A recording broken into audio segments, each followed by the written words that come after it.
A very good afternoon from sunny Blackpool. We are here with Mr. Colin Lloyd. How are you, Colin? You okay? I'm very good, thank you, mate. How are you? Good, thank you. Good. Enjoying the weather? I'll be glad to get my shorts back on. It's quite warm out there in a minute, and I'm not quite used to having me trousers, shoes, and long socks and everything on. So it'd be nice to get the shorts back on. But it's beautiful, beautiful day out there. Well, Blackpool holds some memories for you. Obviously, you've won this tournament. What do you remember of that match against John Clark? Giving him a big hug at the end after the last 3 darts. I just going into that final, me and John had a bit of banter up in the room and whatever.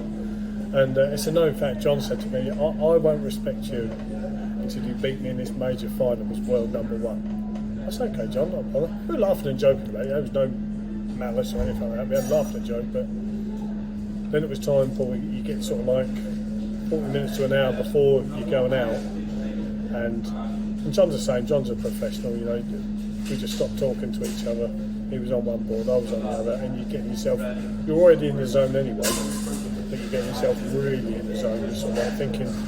That's when your brain starts ticking around. What if this? What if that? What if that? Get out! Get out! You shouldn't be there. You know, just focus on it. I just remember we had a cracking game. You know, back in the day, it was one heck of a final. I thought. John started coming back at me a little bit, but I'd built up a big lead.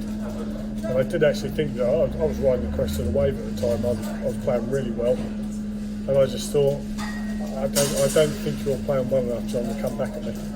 I know how well I'm playing and what I'm capable of at the minute. You've let me get too much of a lead. Unfortunately enough, those last 3 famous darts, I pinged out a 170. So great memories. But it's always I'm always glad to come back now to watch all the other pros go up there and think to myself, God, how did I do that? Not miss the stage? No. I do in some ways, but it's. I had my time, Paul. I've had my time. It was a great while it lasted. I loved it. Every event, not just this event. I loved every event, everywhere that I went to. Made lots of friends all over the world. Competed against some of the best players in the world, the best players in the world. You know, because obviously a lot of the players that are here now, they weren't around in my era. Yeah, great times, but what you have to sacrifice, Paul, and the hard work you have to put in, I wouldn't be able to do that anymore. I was able to at one time, but I wouldn't be able to do that anymore.